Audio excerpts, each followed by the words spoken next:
Hi, welcome back to the Healthy and Happy Podcast. Andresa and I are recording another video today about healthy sexuality. Today's actually Valentine's Day, and it's a great time to be talking about healthy sexuality and the important role of sex in our relationships. And hopefully you watched the video that we did on healthy sexuality a few weeks ago, and we wanted to just kind of continue that and hopefully get some tools into your hands and touch on a few things that might be helpful. Thoughts? Yes. Here we go again. Yes. We thought we might talk about a topic that actually has been talked about a fair amount in this realm, which is female sexual desire and maybe some offshoots of that, because this is an area that is not well understood, even though it's well talked about, and a lot of women, a lot of men and women get frustrated with this topic, and I've seen a lot of women across the years who feel really badly and kind of beat themselves up because they just don't feel like having sex, and they don't feel like they're functioning well sexually, and then with all of the messages that get kind of piled on in the media and social media and online, it's an area where females can feel really bad. And a lot of times men get really frustrated because they want to have a healthy sexual relationship, and they feel bad. It can get to the point where it just becomes this loaded subject matter where people get really triggered emotionally, and then that just ends up exacerbating the problem even more. Thoughts on female sexual desire? Oh, I don't even know where to start. I think it's true that there's a lot of content that's accessible out there, but people don't know, and when you don't know what's out there, you don't know what you're looking for. You don't know that it can be improved. Hopefully we can address some of that. Yeah. One of the things that I would just like to say out of the gate is that it is not true, and we did say this last time, but it is not true that women have lower sexual desire than men, and that men are always the high desire partner in the sexual relationship. When a relationship is going well, it is normal for men and women to have equal levels of sexual desire. Well, I think that's one of the biggest issues right there, is that's so common to think that this is a man's thing, and it's part of how women and girls are raised, part of culture, and then all the changes that women go through in their lives, kids and just aging, all of those cycles that really affect your sexual desire. It's really hard, and so little's understood about it.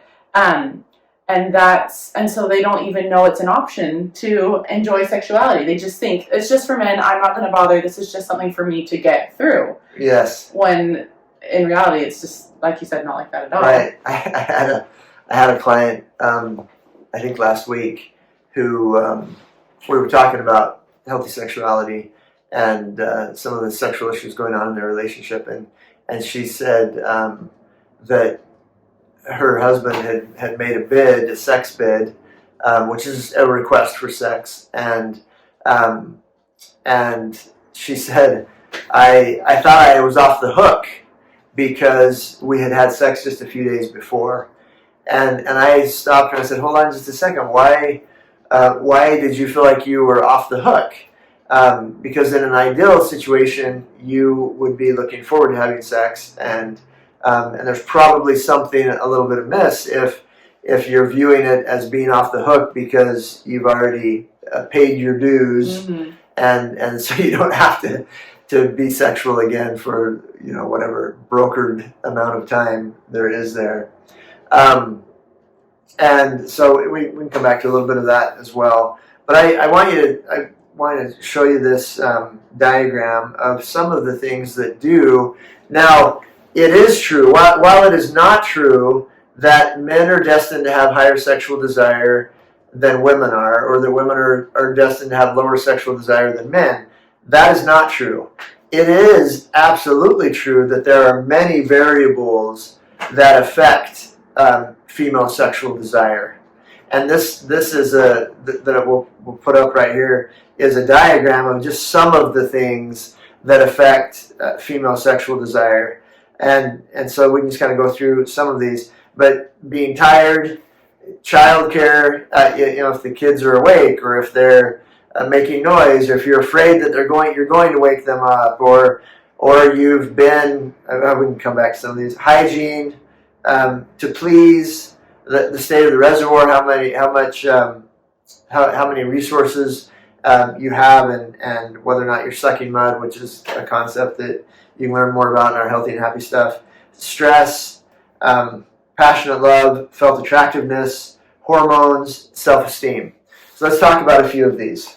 So real quick though, are you saying though that although there's many factors for both men and women and just individuals, that there tends to be more factors for females that go into sexual desire than male sexual desire? Yeah. So there's just a little bit more complicated. Complicated's a good word. Yeah, a little bit more complicated in terms of the variables affecting, and temperament does affect this a little bit. We talked a little about C's and sex, and sex for a C male, a C man is a little bit more complicated than sex for for O's, R's, and E's. But in general, yeah, sex tends to be, and sexual desire tends to be a little more complicated for the average female versus the average male. Makes sense. Which of those do you want to talk about? Let's just start at the top with tired, because I feel like that's, even in movies, that's always the joke, right? Like, the woman's always like, she'll like be tired or not in the mood, so she'll like just fake falling asleep quickly, or fake like having a headache because she wants to get out of sex. Like I've heard about that so much that I don't know how often that's used, but it's just this common idea that if a woman is tired, sexual desire is gone. I don't know if that's different for men, but and I also don't know how. I mean, maybe that probably depends on individual too, like tiredness levels, but. Well, and this also. So, what I invite you to ask yourself if you've ever faked being asleep to avoid a sexual encounter, and if so, what was kind of your thought process around that? Mm-hmm. And there around this also, in terms of tiredness, is it okay to wake your partner up in the middle of the night for sex? I don't know. Can you generally answer that question, or I feel like that would be a specific thing for people. What do you think? All I know is my own experience, and on both sides, I think both of us have woken each other up at different times, and fortunately, like, the response rate tends to be good, and so we've never had a conversation about whether or not we're okay with that. But maybe someone else, like, if you're a higher sleep need, or if you're a tired mom, or you have work early in the next morning, that might be totally different how that affects you. But I feel like that would just be a conversation. Yeah, this is really a variable around sensitivity and availability. Yeah. Right. Availability. How available are you to one another is a big variable. And attachment. Well, do I have access to you? Do you have access to me? And so when you're talking about waking somebody up in the middle of the night, those are some of the variables, right? Is do I have access to you when I want to be with you, and vice versa? And so a lot of it depends on the conversation around it, right? And also the intent or the energy around it. If it's if the message is like, you need to be on call for me, regardless of how tired you are, what time you have to start your day tomorrow, how hard a day you've had today, all of those other things. If the message is me and my needs are more important than you and your needs or what's going on in your life, that's a problem. But you can also be too courteous and miss out on opportunities to connect with each other, because there are times in life when finding time during the day or during the evening can be so difficult that that middle of the night is one of the few times that feels like it's an accessible time to have sex. So it really depends on the message that's sent and how respectful that is. And it's a really great idea, like you said, to have a conversation about it. Hey, how do you feel about being woken up? You know, and is that something that, you know, that you're okay with? Does that make you feel used? You know, just being able to have an open dialogue about that is an important variable. Oh, totally. And I can see that. That's something I've never really thought about. But I think, and this is obviously my scenus, like any opportunity to connect anytime, especially with my husband, I'm pretty much all for it. Like that, and that depends on certain phases. Like I've had many of those things obviously affect. You probably have them all, in fact. Probably all of them at some point or another at different levels. But for the most part, like I really prioritize connecting with him. And the thing is, we've had that conversation and understanding and done the work that we understand. You know, a bid for sex is an attachment moment. I want to be with you. It's not I need access to I need this right this second, and so you have to do what I want. That would be a totally different message than just like, I miss you, I want to be with you, I want to be close to you, you know? Let's talk a little bit about the message that that a no sends. So I don't remember if we talked about bids or not, but a bid is, just in general, is a request. We did talk about that, didn't we? I think briefly. I think we did talk a little bit about it. So a sex bid is a request for sexual intimacy that it's healthy for either partner to make, and you can respond to that either by turning toward that bid, turning away from it, or turning against it. We did talk a little bit about that. And so I don't know why I started bringing that up again. Rejection. Yes. Yeah. So when a sex bid is made, and let's talk a little about the dynamics around a no. What are your thoughts about that? Oh boy, that's been something that I've had to have a lot of conversations with my husband about, because we always, I feel really fortunate that he just naturally has always really prioritized my needs and what I want. Even if he doesn't understand what they are, he's very aware of me and wants to be with me. And so we will sometimes, I feel like, struggle, because there should be boundaries. Like, you should be able to say no, because sometimes there are factors going on, and many. Yeah, right. That you should be able to safely and kindly say no. But it is really hard, especially when you're so considerate of each other. You don't want to hurt each other's feelings, but you also don't want those, like, you have your own boundaries. Yes. And sometimes you're not in a space or a place where, whether in the mood or physically or whatever, things aren't in a good space for sex.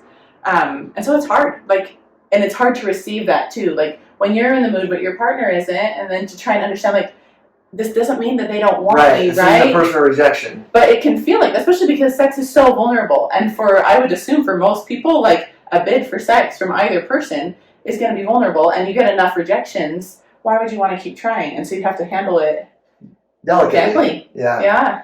Absolutely. A couple of the issues around this are, one, pattern. Pattern is key in almost any aspect in a relationship, and it's certainly key in this area. If most of the time you are available to one another, if the pattern, and typically, you know, the number that shows up in so many studies is about 85% of the time. If the overwhelming message is that I make room for you in my life and you make room for me in your life, if you matter to me and you're safe with me, if that's the overwhelming message that is sent, then that 15% of the time that some of these variables are in the way, that you are really tired, or, you know, you've had a long day, or you've got an early day tomorrow, or the kids, or whatever, your hormones are out of whack, or what you're not feeling, but whatever the legitimate reason, then it can stay isolated to whatever that variable is that's leading to the no, and not be interpreted as you don't want to be with me, you don't find me attractive, you're not, whatever, you're not attracted to me. This isn't about me. And when the pattern is such, then most of the time the answer is yes, then that doesn't happen as much. So to preserve attachment, and especially if you're working on things and working on boundaries and also working to improve your sex life, what does a good no sound like? An explanation. Hey, this isn't about me not wanting to be with you. This is I have had a really long day, or I've got a 6 o'clock meeting in the morning or whatever. Hopefully most of you don't have a 6 o'clock meeting. But explaining what it is about, and I love being with you. Again, our brains are looking for, do I matter to you, and am I safe with you? And so in these delicate moments when you're saying no, you want to make sure that you're protecting. You okay? Yeah, I'm good.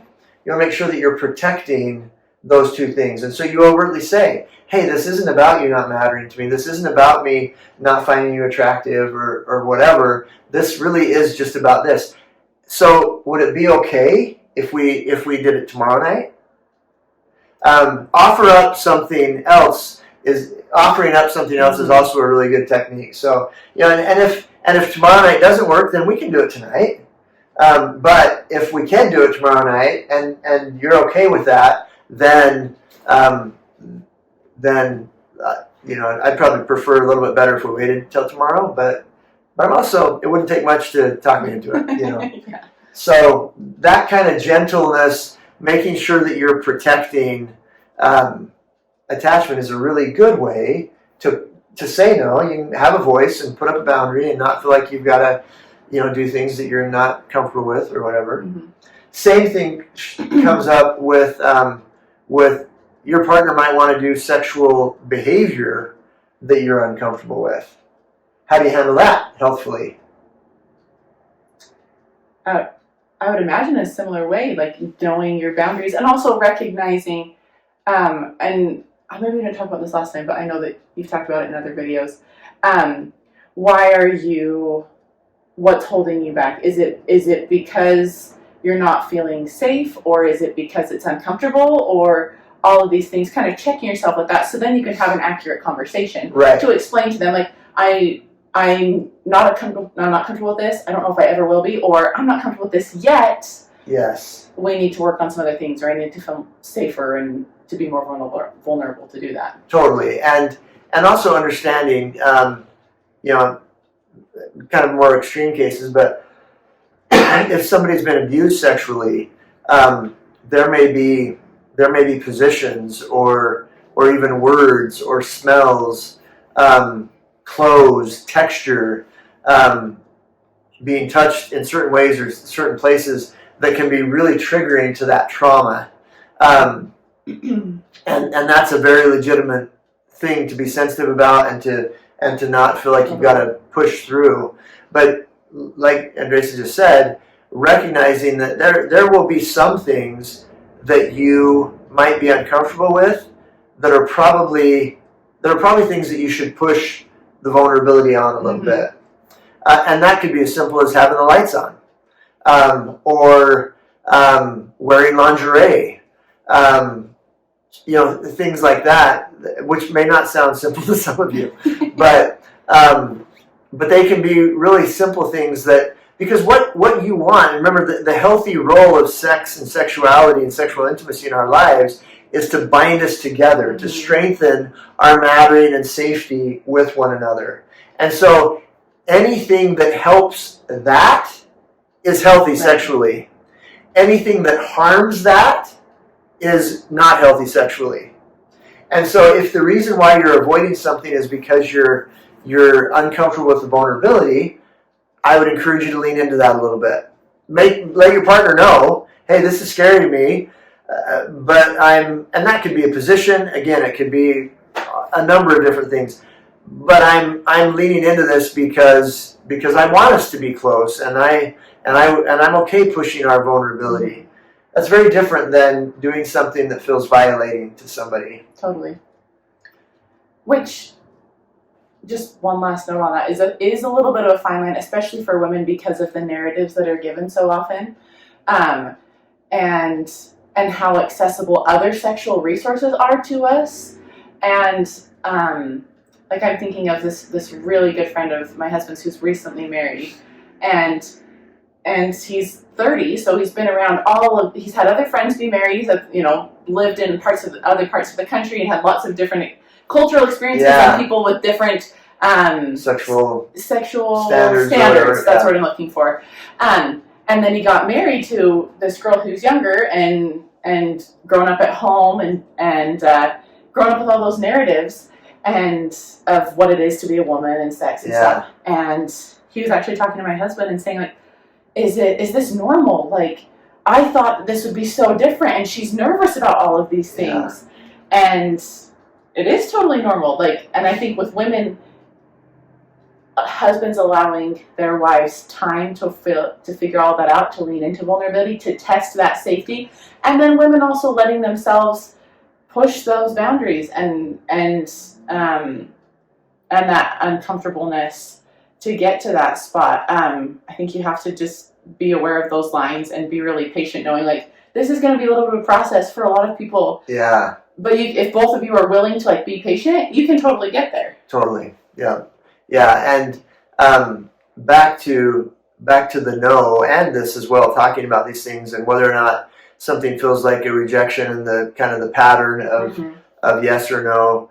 Another important piece of that is the other areas of intimacy and connection in the relationship.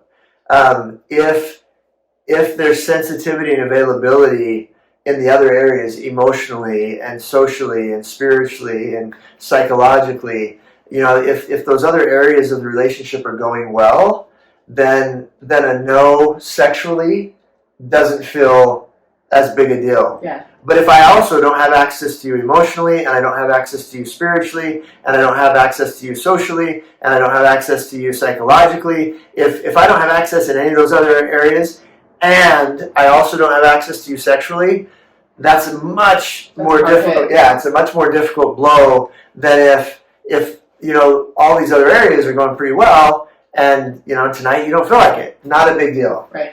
It really comes back to, again, how those buttons around mattering and safety feel. Which, going back to that diagram on the female sexual desire, a lot of those, what's the word I'm looking for? A lot of those things fall into the attachment. Like, if a woman feels that she is safe and matters and cared about by her spouse, a lot of those other things become less of a big deal. Like, if you feel like you're connected with your spouse or want to connect with your spouse, being tired's not going to be as big of a deal, right? Totally. Yeah. And you're going to be more willing to try new experiences together. The one that I think is so interesting on the female sexual desire graph, what is it called? Diagram is feeling attractive.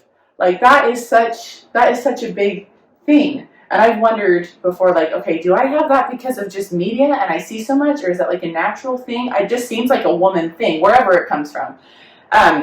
If you feel like you matter to your spouse and they're treating you in a way that is really caring and loving, you're probably going to feel attractive. And then that factor diminishes a little bit and your sexual desire will increase, right? Totally. And that, it doesn't matter whether you're 20 or 80, you want to feel like your partner is attracted to you, and that they find you attractive, and that you're desired sexually, and so that and there are points in life, with a new baby or different things there are points in life when it can be pretty hard to feel attractive. Yes. And not that you have to get all gussied up every time you have sex. Right. I don't think you should have to. No, you shouldn't have to. But there again, it's also okay too if you want to. Right. It's really about recognizing those internal things that are going on and understanding this variable. Men don't struggle with that felt attractiveness as much as women do. I'm not really sure why. I think certainly the messages that women are bombarded with is a huge part of that. But I also think the way the female brain works a little bit is part of that as well. We don't need to get into some of the details about the corpus callosum and different right and left hemispheres, but there's some biological differences that lead to some differences. But that is and so men understanding that how attractive your partner feels and the effect that has on their sexual desire is an important variable to consider. I think there's a lot of things in that variable. And well, first, I thought over the years after having a couple of kids, I think one of the reasons that feeling attractive is this constant factor, not that just is there, but that you constantly have to work on, is because think of how many changes women go through, even just on a month-to-month basis. Right. You've got one really awesome week, 1 to 2 okay weeks, and one really bad week. Right. That's a lot of change that you and your partner have to deal with. And then you go through the whole 9 months of pregnancy, and then after having a baby, and then settling back down, your body settling back down. That's huge. And menopause. Yes, and it just goes and goes and goes. Whereas men, a lot of men can figure out a good groove in their 20s or 30s. This is my workout, this is how I eat, this is how I cut my hair. You're set for a long time. And so there's not this constant re-acceptance. And so that's just a constant thing. That's been really helpful for me to recognize just in general as a woman, this is not a one and done battle where it's now I've accepted myself. It's going to be this constant thing. And then also, I wonder what it's like. I think I would say that probably all women wonder, as especially moms going through all of that, as they're trying to accept themselves, how that is for their spouse. Because men don't seem to struggle with that, and they don't understand what's going on in our brains, and we don't know how is their attraction to me affected by how much my body is changing, how much of their attraction to me is my body. Right. Oh, that's a good topic. Yes. Like I said, there's so much. Yeah. Then there's some things that are really important to consider here. One is what you mentioned a minute ago, which is when we are first drawn toward each other and during the initial phases of a relationship, infatuation and the initial attractiveness and that kind of stuff plays a bigger role in a relationship. And in fact, one of the big pitfalls for a lot of relationships is not moving out of that into real connection and intimacy. And so if you don't move out of that into real connection and intimacy, there's no, in general, I hate to throw out a number, but whatever, was a 90-year-old body in general is not going to be as attractive as a 30-year-old body or a 20-year-old body, right? And so there is a level of diminishing. None of us look as good at 90 as we do earlier. It's just how it works. It's we start dying when we're born, and our bodies appropriately break down as we work through the life cycle. And so if your connection is on just physicality and physical attractiveness, then that is going to wane. And people that don't transition from that initial attraction into intimacy and connection tend to have their relationships fall apart. They tend to get more into dopamine sex, and it needs to be about excitement and toys and positions and things in order to be able to have the kind of arousal and connection. But so many sexual dysfunctions, from erectile dysfunction to vaginismus to all kinds of different things, are much more about connection and safety than about physical performance. Yeah. And so couples that transition into vulnerability and connection and safety and mattering, then you're again, and then that's oxytocin sex and oxytocin connection. Then then at 90, you're just as enjoyable to be with as you were at 20. Yeah. Does that make sense? Mm-hmm. And so it's a little bit of a slippery slope, because if you're looking at a 70-year-old body, and in your mind as a woman, or from a man, you're like holding that attractiveness up against a 30-year-old body, you're gonna have a hard time feeling it, right? You're gonna have a hard time because you have an unhealthy expectation, and all you gotta do is look at all the plastic surgery and all the other things that when we're trying to have that be what makes us attractive and desirable, it's a losing battle, and it doesn't work well. But when it's about being with you, connecting with you, and not just your container. Mm-hmm. Then it's about intimacy, and it's about the ability to enjoy one another and to feel safe with each other and to have that safe exploration around sex, and it works around that variable. Does that make sense? Yes. Thoughts? Yeah, just a second process. Okay. We got a lot of sea brain process. Totally. Let's sand settle, and she'll come up with something magnificent. Probably not. So would you say that simply awareness of that is enough to help couples maneuver through that? Because there's expectations on both sides, right? And you don't quite know what those are, and that will differ for each man and woman based on what they've been, how their brains work, what they've been involved in, what their past, sexual history is and things like that. But just knowing that the goal of sex is not to just be really attracted, have sex, and it be done, but this intimacy and vulnerability, then binding us together. That can override a lot of these insecurities. Absolutely. I guess. And that's also why sex is such a wonderful venue to be able to work on healthy connection, because there are all these buttons that are inherently pushed around this, and so it's such a great venue. I don't know whether we should stop here.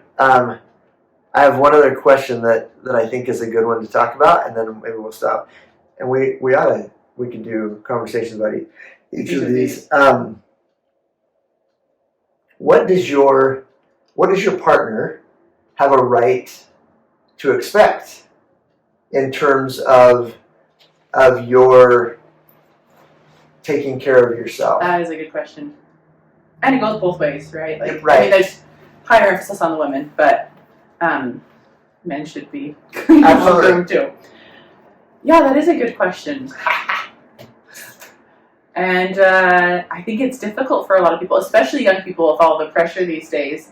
Like, whether your spouse is putting pressure on you or not, there are so many people that feel like they have to present themselves in a certain way. If you're focused on intimacy and connecting, I would imagine, not that the standard's lower, but the expectations definitely are more manageable around all of that. But just alone, like, if you're not taking care of yourself, how can you feel attractive? How can you feel good about who you are, good about how you're reflecting what's on the inside, when you're not doing, basic hygiene or, taking care of yourself on the day-to-day? Like, how can you even be available for your spouse when you're not taking care of yourself? And so that alone is a reason to, upkeep on the basics. Yeah, and the healthy answer to this is that your partner has a right to expect your best. Not perfection, but we've all seen people who have put their best foot forward and maybe their best face forward and during courting, and then once they get married, then they stop taking care of themselves. Totally. They stop exercising, they stop eating well, maybe they stop taking care of themselves spiritually, and there's kind of this message that gets sent that now that I have you, I don't have to work on it, and I don't really have to show up for you. And so now you just kind of have to take whatever you get. And that sends a really hurtful message.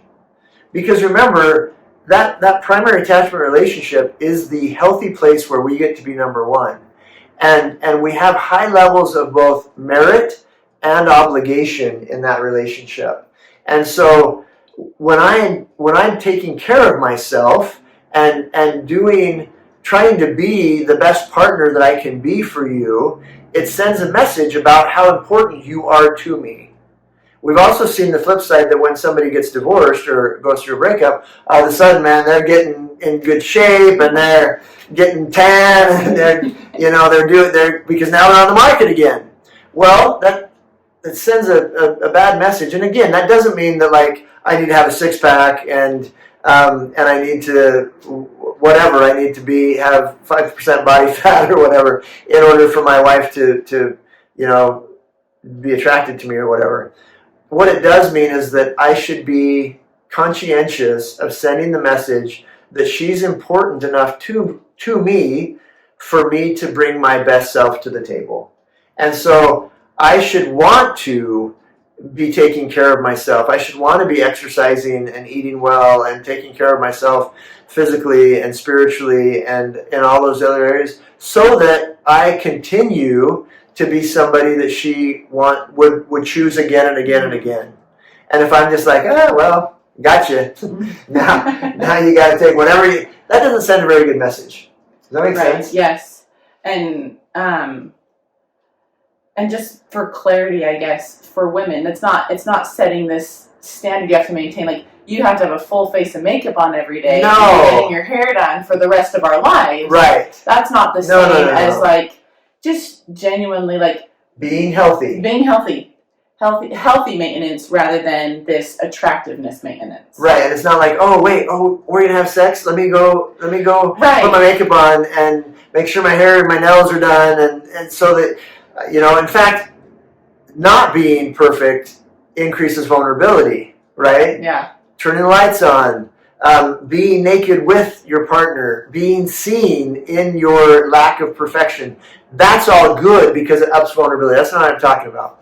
So a really good clarification there. We do have a right to expect healthy effort from, and that ebbs and flows, right? Yeah. At different periods of life, totally. there are different standards of healthy, and that should be an open dialogue.